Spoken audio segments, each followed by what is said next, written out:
ان کا دین جو خود ساختہ ہے، اور حضرت عیسیٰ کو چھوڑ کے جو انہوں نے اختیار کیا ہے، ان کی تربیت ان کے نفس نے کی ہے، اور ہماری مسجد کے حوالے سے تربیت محمد عربی نے کی ہے۔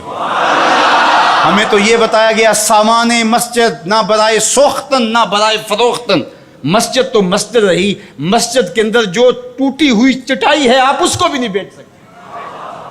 باقی وہ آپ کے لیے یا دو چرچ کھول رہے ہیں اور کہیں کہ وہاں نماز پڑھیں اور آئیں، وہاں میں آپ کو اجازت دیتے ہیں۔ میں آپ کو ایک پیشکش کرتا ہوں کہ انہیں کہیں کہ تم بڑے وسیع و ظرف ہو مگر اب بہت کشادہ ذہن ہے، تو ہمیں مسجد کرتبہ میں نماز پڑھنے دیں۔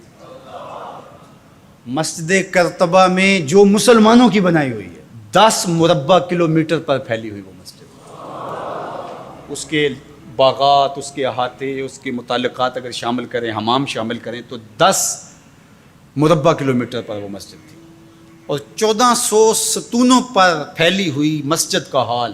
اللہ اکبر، جب رات ہوتی تو اس زمانے کے اندر 7,500 مشعلیں اس مسجد میں چراغاں کرتی، 30 فٹ اونچا اس کا چھت ہے، اور آج بھی وہ دیکھنے کے قابل ہے۔ اقبال نے بے ساختہ وہاں جا کے کہا تھا کہ تیرا وجود مردان خدا کی دلیل، جنہوں نے بنایا ہے پتہ چلتا ہے کوئی تھا، تیرا وجود مردان خدا کی دلیل، وہ بھی جلیل و جمیل تو بھی جلیل و جمیل، وہ بھی جلیل و جمیل تو بھی جلیل و جمیل، تیرے ستون بے شمار تیری بنا پائیدار، شام کے صحرا میں جیسے ہجوم نخیل۔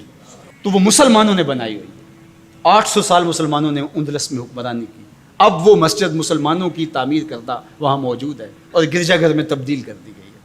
2008 میں مقامی مسلمانوں نے پوپ کو درخواست دی کہ جس رواداری کی، مذہبی رواداری کی آپ بات کرتے ہیں، اس رواداری کو قائم کرنے کے لیے ایسا کیا جائے کہ ہمیں بھی اس مسجد میں نماز پڑھنے کی اجازت دی جائے۔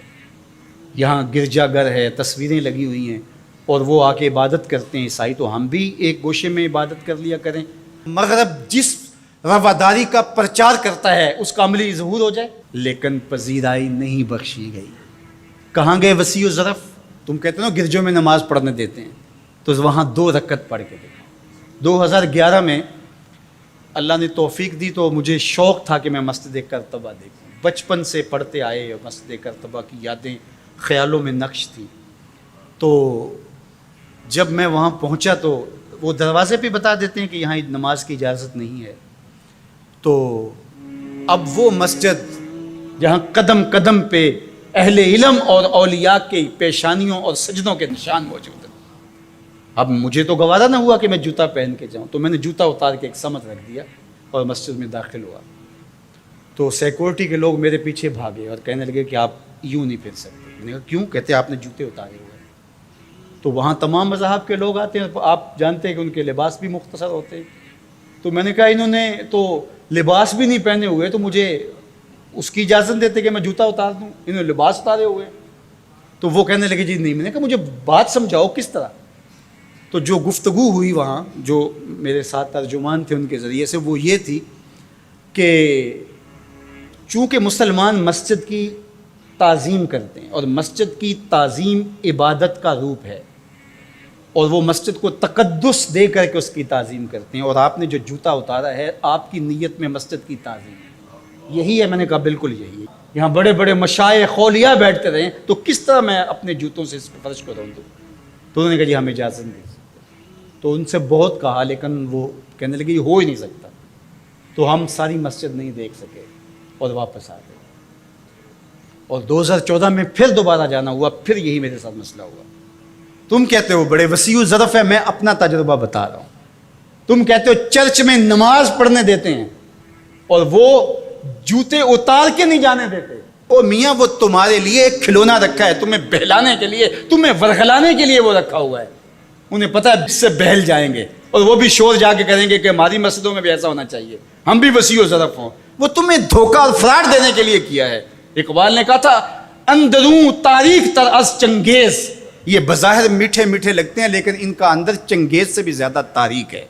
تو جو گرجے فروخت کر دیتے ہیں، آج آیا صوفیہ کہ ان کو کیوں تکلیف ہو گئی؟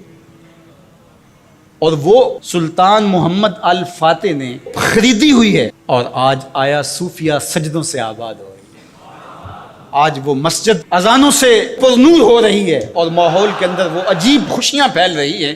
تو تکلیف اسلام سے ہے، وہ چاہتے ہیں کہ یہ تذبذب میں مبتلا ڈھیلے ڈھیلے مسلمان رہیں، خیر سے رہیں، ان سے کیا ہماری پریشانی ہے؟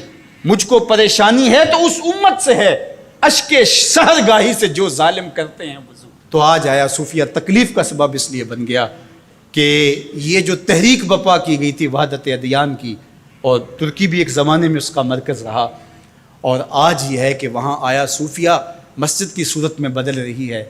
لیکن مغرب خوش ہے کہ پاکستان میں مندر بن رہے ہیں، عربستان میں مندر بن رہے ہیں، اور اسرائیل کے ساتھ ہم عربوں کے تعلق کو مضبوط کر رہے ہیں، لیکن یہ تمہارا ادھورا سا خواب ہے جو کبھی پورا نہیں ہوگا، یہ وقتی ہوگا۔